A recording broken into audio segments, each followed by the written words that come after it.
The first and second generation Honda Fit subcompacts won our hearts with a combination of dynamics and practicality that couldn't be beat at their price points, or perhaps any price point. The pair racked up 7 consecutive 10 best trophies, went undefeated in 3 comparison tests, and a 2007 model survived a 40,000-mile long-term test without ahem, giving us a Fit. With a new platform, engine, transmission, and look, the third and Fit was ripe for another go at our high mileage test. In our hands, the 2007 had a per mile operating cost of about 10 cents, and while we doubt the 2015 will be able to match that statistic, in no small part because the cost of fuel has increased in the last 6.5 years, it's going to be fun to see how close we can get. We will admit to some trepidation about how long it'll take us to accrue 40,000 miles, which takes just over a year for most vehicles. That's not any major fault of our Fit, but rather because it's notoriously difficult to persuade staffers to take little cars on long trips, no matter how much interior space they may have. It's also especially challenging to convince them to do so when we have stuff like an F-Type, a Corvette, and a Cayman in our fleet, as we do now. Small cars, and more specifically narrow small cars, typically tramline in highway ruts, and our Fit is no exception. In 2 months of service, the Fit has struggled to accumulate 3,000 miles.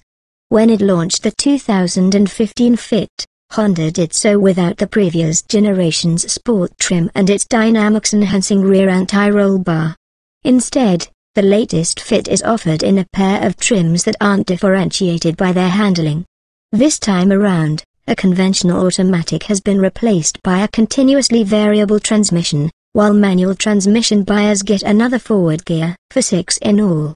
The stick shift is restricted to the bone stock LX model and the on-step up X. The CV-10 EXL has standard leather and available navigation and satellite radio. Why leather is even available in a Fit is a head-scratcher for us. It kind of goes against the Fit's fun, basic transportation premise, but the transmission availability matrix made our choice easy. There is not a single factory option available on the Fit X, but you are at least allowed to choose exterior color. We spec'd a GN blue paint because it reminded us of the old vivid blue, a color one editor who shall remain nameless for his protection likes so much that he had his 67 Cheval sprayed in the Honda hue. Stepping up the $18,225 X from the $16,315 LX mostly means adding more electronic doodads, including the turn signal activated camera that shoots backward from the passenger side mirror, proximity entry and start, an upgraded audio system, and a 7-inch touchscreen. The X also gets a sunroof, and 16-inch aluminum wheels. We can already state unequivocally that if you're buying a Fit, the X is the trim level to get. Period. Honda prescribes no specific break-in period for the 130 horsepower, 1.5-liter direct-injected inline 4 or the 6-speed manual, but we still went easy for the first 1,000 miles before heading to the track for initial instrumented testing. Of the new Fits, we have only tested another manual model thus far, and our long-term proved to be slightly quicker. It turned in a 7.7 second 0 to 60 time and a 16.1 second quarter mile, improvements of 0.3 and 0.1 second versus the other 2015 test car. Stopping from 70 miles per hour took 181 feet for our long-term car, and the wee Fit held onto a 300-foot skid pad at 0.78 grams. We've taken the Fit as far as Chicago. The car returned 39 miles per gallon on that highway run, but our overall average is 33 miles per gallon thus far, one better than the EPA's combined estimate. The Windy City excursion proved that the Fit can still fit a whole lot of stuff in its 53 cubic foot cargo hold. A high school grad headed off to college in one of these should be able to get all their stuff inside. As for complaints, there's the tramlining. And, well, the side view camera came in for a 1.5-page logbook rant from a staffer who found it to be more distracting than helpful. On the whole, we're not particularly sure of its usefulness in our suburban environs, given that the Fit's outward visibility is excellent and a set of properly adjusted mirrors on any vehicle can eliminate blind spots. The feature did, however, save a couple of fast-moving, seemingly suicidal bicyclists bacon when we were set to make right turns in more urban areas. Those who dislike the feature can deactivate it, though. Our previous test of the new Fit came to the conclusion that this latest generation has lost some of the joy in its driving experience. Our long-term test has so far confirmed that, yes, it's softer overall than before, the steering is less feelsome, and the clutch pedal feels sprung with tissue paper, but we're also rapidly coming to the conclusion that there are still few other sub-$20K cars that rival this Honda's combo of usefulness and fun. Indeed, 2 months with the Fit have reinforced the notion among the staff that budget transportation doesn't have to be a penalty. We'll see if that impression holds up. Honda's thrifty little Fit has long been our favorite cheap commuting corpuscle, being a 10 best winner many times over, a packaging marvel, and a pleasure to drive for a car costing so little. So when Honda replaced the car last year with a third-generation version built in a new plant in Celaya, Mexico, we swung the net and pulled in this Aegean Blue X model that had as standard a 6-speed manual, factory touchscreen, rear-view camera, Bluetooth connectivity, and a few other niceties that, together, meant we didn't feel compelled to upgrade any further. Total price, $18,225. Since then, our Fit has gone from 0 to 13,000 miles over the past 7 months, crossing the continental United States for a stint in Los Angeles and notching just 1 regular service stop and no irregular service visits beyond some local call bulletin work. It's been the inexpensive, reliable Honda for which the brand is famous, and at 7.7 seconds to 60 miles per hour, not the slowest thing we've tested lately, either. No doubt that's partly due to a curb weight of just 2,578 pounds, a mere 58 heavier than our final test example of the old model, which is certainly helping the Fit achieve its 33 miles per gallon average fuel economy thus far in the test.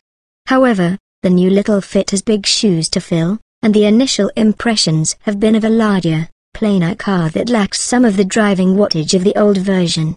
Where there was once a hearty snarl from beyond the firewall, the new 1.5-liter 4 makes mechanical sounds both unflattering and unexciting, from the pronounced tick-tick of direct injectors at idle to the somewhat too loud drone at highway speeds. Cabin noise is a repeating theme in the logbook as the Fit goes hither and yon, stopping for frequent refills of its thimble-sized fuel tank. What we like, the wee Fit still holds a ton of swag and could easily serve as your household's key workhorse, assuming that the arrival of Little Angels hasn't blessed you into needing a Chevy Tahoe or something. The Fit moves with enough breezy fleetness, especially when the precise shifter is worked with skill, that few people have dinged it for having a mere 130 horsepower. You have to plan your traffic bolts in advance, but the Fit answers with a modest surge and affirming steering and brakes, guiding it into the microscopic parking spots in a South Koreatown is made much easier by the Fit's tight proportions, its rear-view camera, and even its side-view lane watch mirror camera, a Honda-exclusive feature that has both admirers and critics. The critics say the camera, which comes on whenever you activate the right turn signal to show a view down the side of the car, is distracting. The driver can also disable it or switch it on at any time via a stalk-mounted button, while admirers like the extra blind spot visibility and assistance with close-quarter maneuvering. What we don't like, noise, both of the road and engine variety, bothers many of the Fit's drivers. At 80 miles per hour, a legal speed in some states and a probably once topped speed in most, the engine turns a frenetic 4,000 revolutions per minute, which gets sold on long journeys.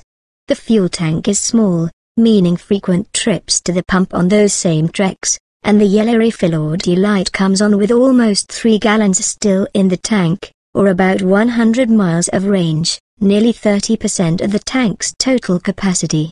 If you're the nervous, compulsive type who simply cannot ignore a premature dashboard warning light, then the Fit will hound you into spending much of your life at fuel stations. On the 2,400-mile trek from Ann Arbor to the west coast, our hapless road warrior stopped 13 times for fuel.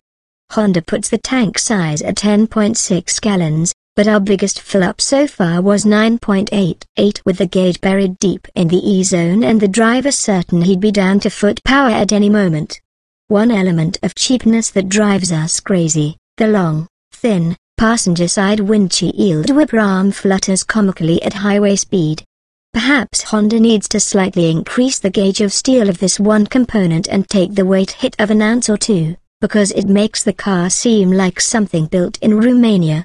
What went wrong? So far, the Honda has done nothing but perform reliably. 2 items were taken care of during the routine stop at 10,000 miles. Following through on a technical service bulletin, technicians replaced the front bumper beam to install a new piece with stout welding. And as part of the recall, techs checked to see if the plastic A-pillar interior trim was embossed with the federally mandated side curtain airbag stamp. It was, although apparently the trim pieces on some fits weren't designed to go over the devices. Where we went, as a dedicated city car, the fits journeys have mostly been local. But it has gone across the U.S. via a southerly route that took in Oklahoma, Texas, and New Mexico, and it has traveled up and down the California coast several times, with repeated visits to San Francisco and a journey to Sonoma County. At some point soon, it'll head back to Ann Arbor and destinations east as we pile on more miles with Honda's efficient little cube.